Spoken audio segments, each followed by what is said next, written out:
गत रविवार जो चर्चा का सूत्र चल रहा था उसमें हमने ये देखा था गीता के द्वितीय अध्याय का 18वां श्लोक, जिस श्लोक में भगवान ने मनुष्य जीवन की उपयोगिता या मनुष्य जीवन के प्रयोजन के संबंध में हमें बताया था।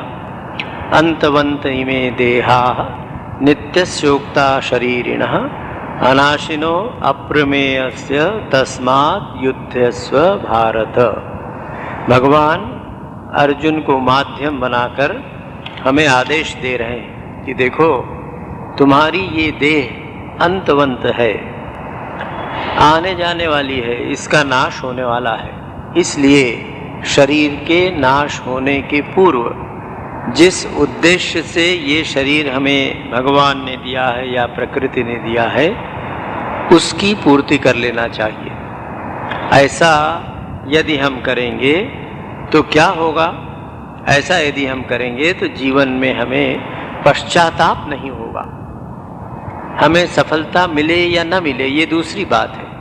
मूल बात मनोवैज्ञानिक दृष्टि से जब हम विचार करके देखते हैं तो जिस प्रयोजन के लिए जो वस्तु हमें मिली है उस वस्तु का यदि हम उस प्रयोजन के लिए प्रयोग कर लेते हैं और सफलता नहीं मिली तो हमारे मन में इस बात का संतोष होता है कि जिस प्रयोजन के लिए जो वस्तु मिली थी हमने उसका उपयोग किया, उसकी सफलता मिली या नहीं मिली ये हमारे हाथ में नहीं है। किंतु यदि ऐसा न करें तो मन में बहुत पश्चाताप होता है और पश्चाताप के कारण विषाद मन में आता है।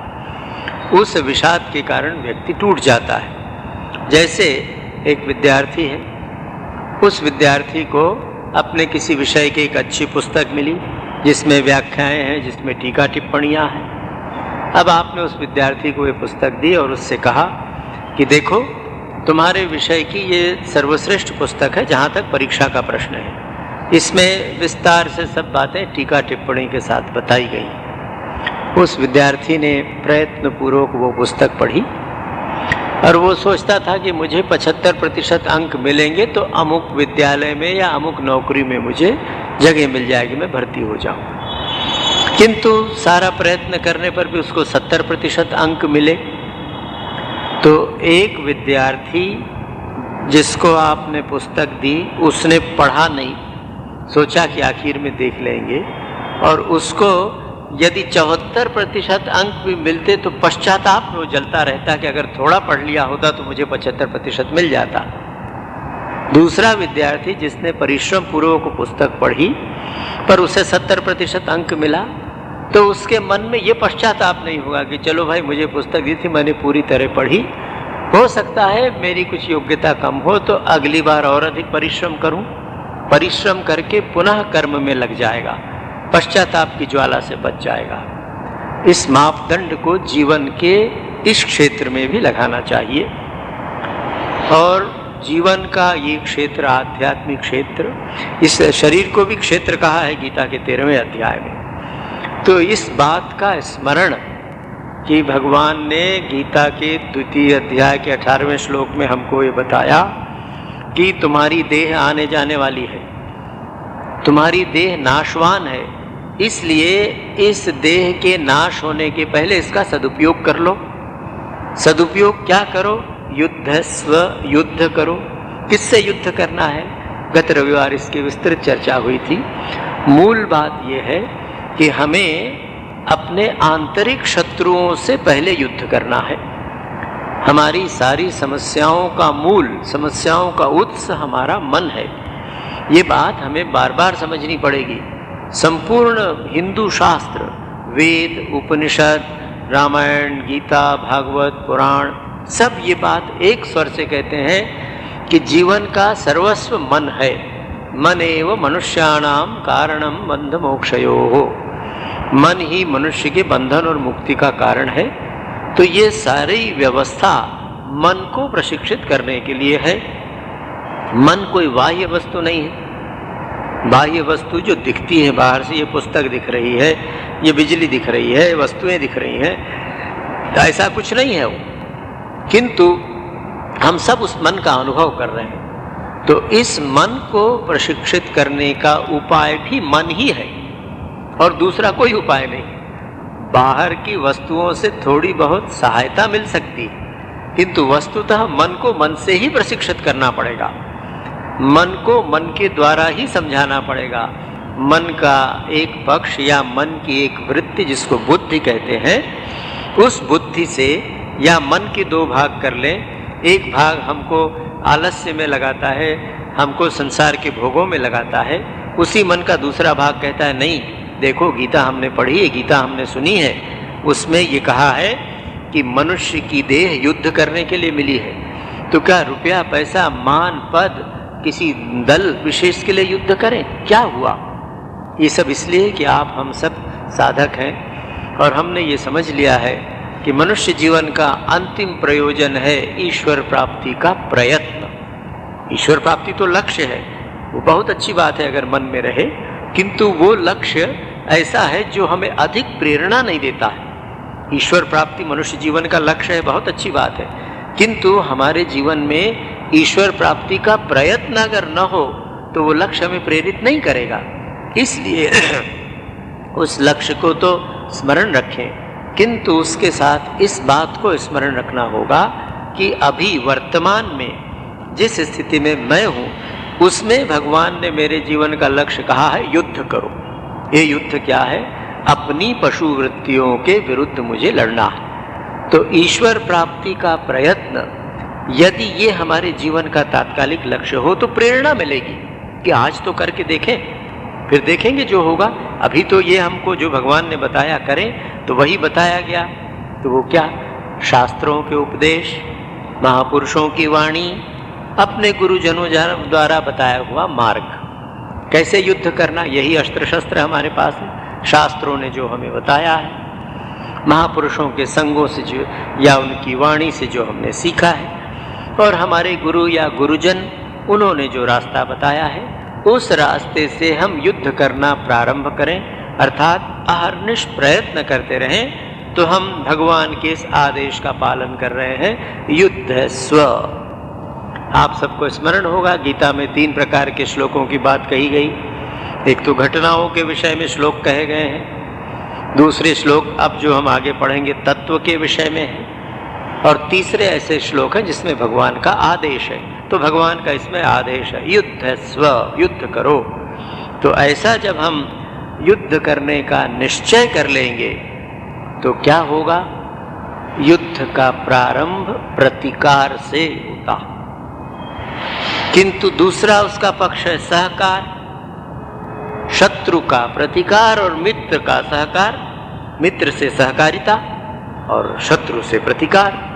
तो अब भीतर ये देखना पड़ेगा कि किससे हम सहकारिता कर रहे हैं और किसका प्रतिकार कर रहे हैं। ये भी मन की बात है। तो ठीक हमने समझ लिया है, उसका और विस्तार आगे आएगा। तो हमें इस प्रतिकार और सहकार के मार्ग से चलना है। महाभारत के प्रारंभ में ही, गीता के प्रारंभ में ही हमने देख लिया कि हम भगवान के सहयोगी हैं, पांडवों के पक्ष में हैं। तो भगवान से सहकार, और भगवान ने जो आदेश दिया है दैवी वृत्तियां, दैवी गुण, उनसे सहकार, सद्गुणों से सहकारिता करनी है, दुर्गुणों का प्रतिकार करना है। ये इस युद्ध का स्वरूप है। जो युद्ध करने का आदेश भगवान ने हमने दिया है वो यही है कि हम सद्गुणों का सहयोग करेंगे, सद्गुणों का पोषण करेंगे। इसलिए सद्गुणी व्यक्तियों से मिलेंगे जिससे हमारे सद्गुण पुष्ट हों, और प्रतिकार करेंगे दुष्टों का, दुष्प्रवृत्तियों का। तो ये जब जीवन में प्रारंभ हुआ तो भगवान कहते हैं देखो, मन को प्रशिक्षित करने के लिए जब मन ही को लेना है साथ में, तो मन को कुछ तत्व की बातें बताओ। यहाँ हम ये स्मरण रखें कि मनुष्य के व्यक्तित्व के 2 पक्ष हैं जो आपके हमारे सबके भीतर हैं, किंतु बहुत बार उसकी स्मृति नहीं। एक हमारा जड़ पक्ष है, ये शरीर, ये मन, तो ये हमारा जड़ व्यक्तित्व है, इसके पीछे एक चैतन्य सत्ता है। तो मनुष्य के जीवन की समस्याएं जड़ और चैतन्य को लेकर हैं। यदि मेरे अंगूठे में दर्द हो रहा हो तो अंगूठा जड़ भाग है, उसमें दर्द है। किंतु दर्द की अनुभूति जिसको हो रही वो एक चैतन्य वृत्ति है, उस चैतन्य वृत्ति को उसकी अनुभूति हो रही है। तो ये कैसे दूर होगा? इसको दूर करने के लिए जड़ और चैतन्य दोनों को मिलाकर समस्या का हल करना पड़ेगा। पर हमारे जीवन में जड़ इतना प्रबल है कि हम जड़ के द्वारा, भौतिक वस्तुओं के द्वारा ही जीवन की सभी समस्याओं का समाधान करना चाहते हैं। ये अंगूठे का तो मैंने आपको उदाहरण दिया, इसको दूसरी जगह अपन लगा कर देखें। जीवन में अभावों को दूर करना बहुत आवश्यक है। सामान्यतः हमारे मन में ये बात आ गई है कि जीवन का अभाव अर्थ से दूर हो सकता है। पैसा अगर हो तो उससे जीवन के अभाव दूर हो सकते हैं। पैसा जड़ है, money is matter, so definitely it will create matter. पैसा तो चैतन्य नहीं है, जड़ है, और जड़ से जड़ खरीदा जा सकता है, जड़ लाया जा सकता है। जड़ से हम चैतन्य नहीं खरीद सकते। बहुत बार मन में ऐसे विचार आता है, लोग कहते भी हैं कैसे नहीं करते, पैसे से क्या नहीं करते हैं महाराज, लोग आदमी को खरीद लेते हैं, इज्जत खरीद लेते हैं कुछ विशेष परिस्थितियों में। किंतु सामान्यतः जिसको आपने खरीद के गुलाम भी बनाया है, उसकी देह तो आप खरीद लिए हैं, पर मन उसका नहीं खरीद सकते हैं आप। मन तो उसका अपने अधीन है। तो जड़ से जीवन की जड़ समस्याएं थोड़ी सी सुलझ सकती हैं, किंतु जीवन की समस्याओं का मूल तो केवल जड़ नहीं है, उसके भीतर जो चेतना है, जिसका प्रकाश मन और बुद्धि में होता है। जड़ में उसका प्रकाश बहुत कम है, मन और बुद्धि में उस चेतना का प्रकाश होता है। तो जब भी जीवन की समस्याओं के समाधान का प्रश्न हमारे सामने आए, जब भी चिंतन आए, तो सदैव इस बात को स्मरण रखना होगा कि जीवन की समस्याओं के समाधान में मन, बुद्धि और चेतना को भी लेना ही पड़ेगा। केवल शरीर को या जड़ वस्तुओं से स्थायी समाधान नहीं मिल सकता है। घर बदल दिया, कूलर लगा लिया, हीटर लगा लिया, थोड़ी देर के लिए हुआ। मन खराब हुआ तो घर बदलना, जगह बदलना, हीटर, कूलर, रुपया, पैसा, संबंधी, रिश्तेदार, पति पत्नी नहीं साथ देने वाले। केवल जड़ अगर भित्तिक हो, तो केवल जड़ आधार हो, तो आइए हम चैतन्य को अपने साथ लेने के लिए क्या करना पड़ेगा ये देखें। भगवान कहते हैं कुछ सिद्धांतों को जानो, जीवन के मौलिक सत्यों को जानो। एक उन्होंने हमको मापदंड दिया था 16वें श्लोक में, आपको स्मरण होगा, जिसमें भगवान ने कहा कि भाई सत्य का कभी अभाव नहीं होता और असत्य का कभी अस्तित्व नहीं होता। वो मापदंड स्मरण रखना पड़ेगा। ये कुछ मौलिक बातें हैं जो आगे जो जो हम बढ़ते जाते हैं उसको स्मरण करना बहुत आवश्यक है। ये मूल तत्व केवल गीता के अध्ययन में नहीं, संपूर्ण जीवन की समस्याओं के समाधान में। इसके पश्चात आप किसी भी शास्त्र को पढ़ें या अपने जीवन की किसी भी समस्या का समाधान करने जब आप जाएं, तो ये शाश्वत सिद्धांत आपको सहायक होंगे, मुझे सहायक होंगे। तो भगवान ने उसमें कहा था, ना सतो विद्यते भावो न भावो विद्यते सतः उभयोरपि दृष्टो अंतस्तनयोस् तत्वदर्शिभिः। सत्य का कभी अभाव नहीं होता है, असत्य का कभी अस्तित्व नहीं रहता है।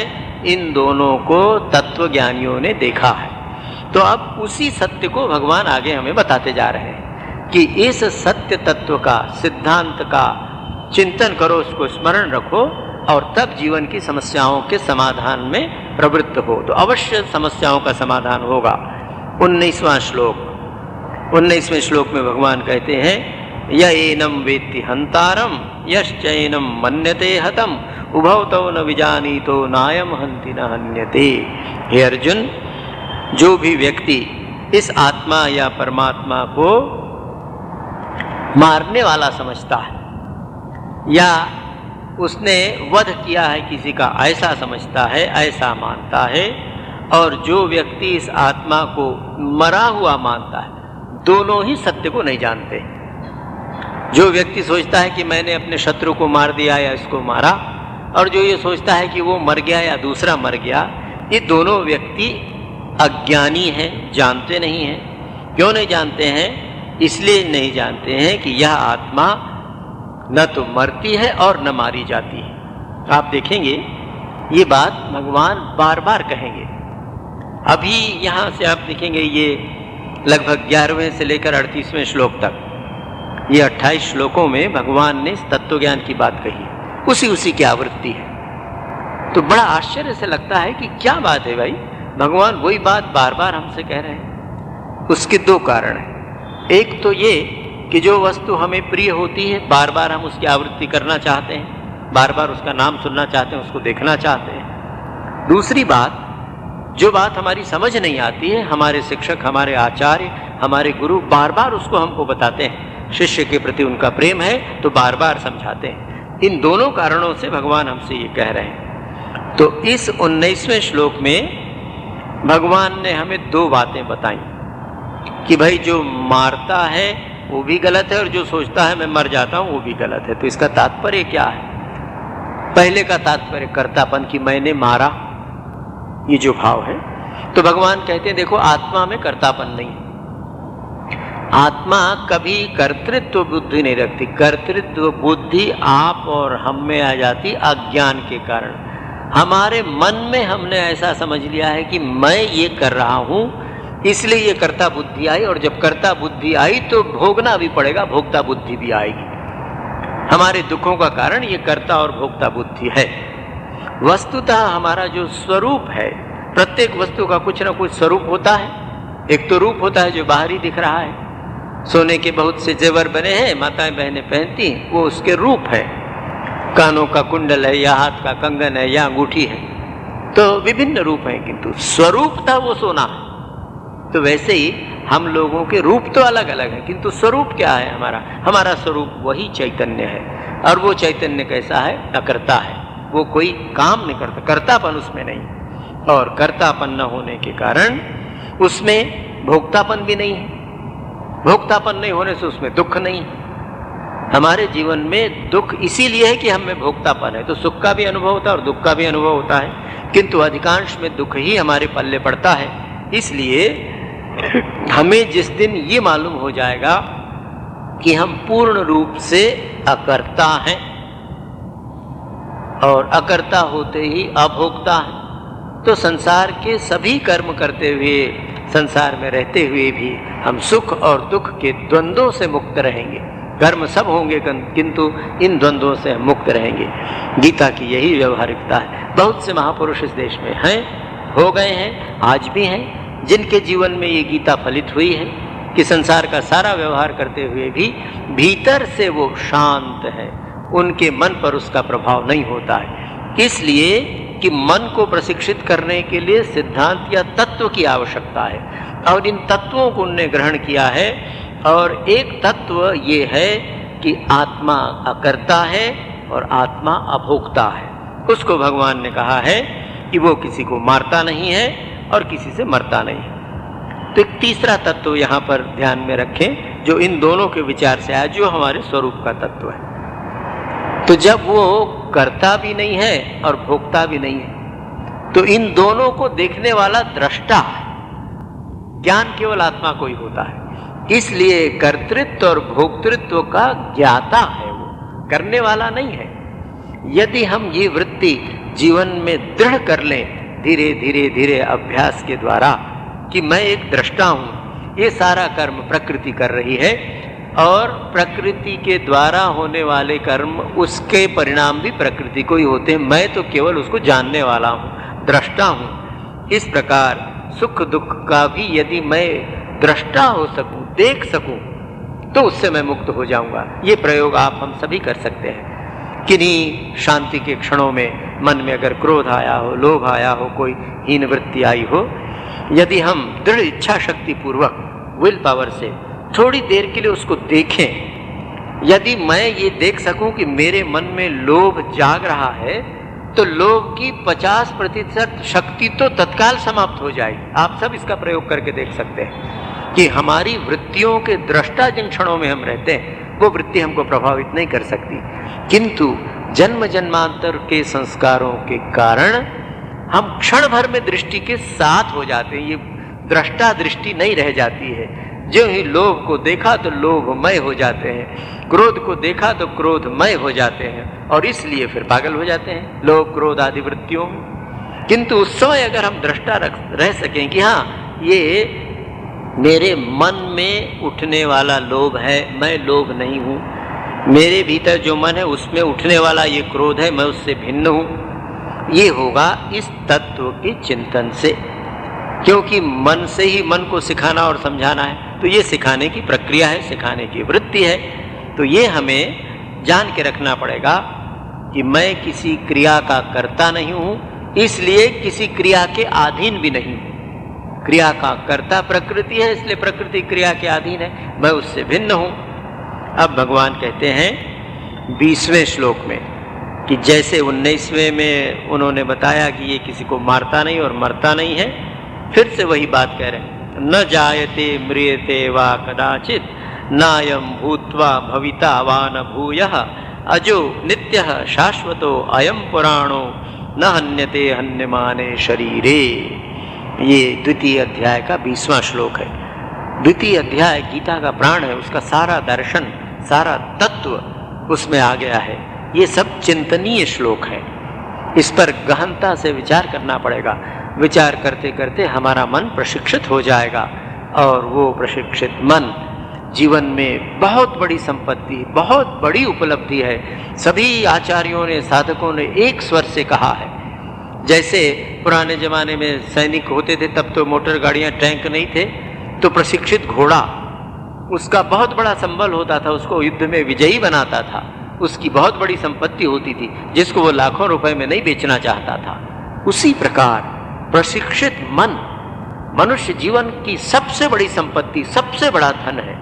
एकदम संयत मन की बात मैं नहीं कह रहा हूँ, उसके तो हम में से बहुत कम लोग अधिकारी हैं, कम से कम मैं तो नहीं हूँ। तो देखिए, सामान्य प्रशिक्षित मन, जिसको हमने न्यूनतम प्रशिक्षण दे के रखा है कि भाई समय का पालन करो, भोजन में बैठने के पहले विचार करके देखो कि संयत भोजन करोगे, रात का समय है तो अधिक भोजन नहीं करोगे। तो प्रत्येक भोग के संबंध में जिस मन को हमने थोड़ा प्रशिक्षित करके रखा है, ऐसा प्रशिक्षित मन मनुष्य जीवन का सबसे बड़ा मित्र है, सबसे बड़ी संपत्ति है। तो उस मन को प्रशिक्षित करने के लिए भगवान ये तत्व बता रहे हैं कि देखो, अयम कदाचित न जायते, यह आत्मा कभी भी पैदा नहीं हुई है, कदाचित न म्रियते, इसलिए कभी मरेगी नहीं, क्योंकि हमारा ये स्वरूप है।